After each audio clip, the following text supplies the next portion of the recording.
Hello everyone, this is Nathan Bryan, and this is update number 58 of the Darugadorus. Today I'm working on Pill, and as you can remember from my last post, I was working on some debugging the foot. I have done that, as well as added these Stretchy spine IKs for this band that's supposed to control the foot movement. So the idea was that I'd have the ankle sort of constrained to the foot so you could see a stretch to it, make it feel a little bit more organic, and give it a bit of wiggle. So I created these controls to give it a wiggle. So if you were to hit something really hard, you'd see those interact. And when I move the foot, you can actually see it stretch and compress.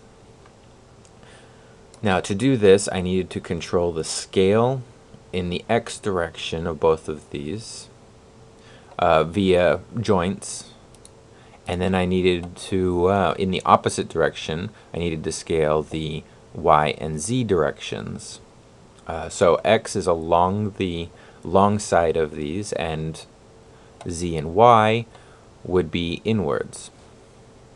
So what I did was I selected the curve of the IK spline and typed arc length channel 1.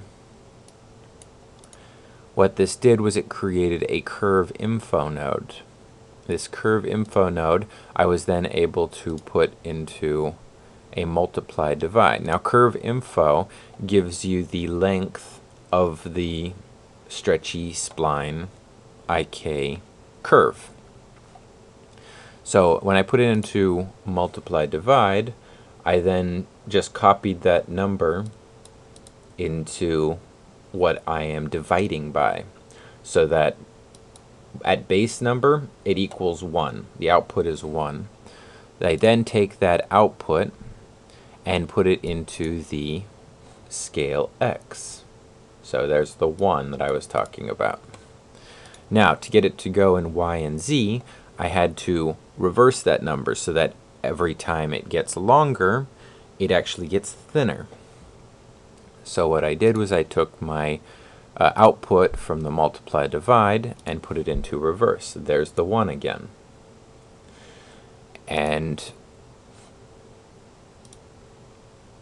I took that reverse and put it into a plus minus.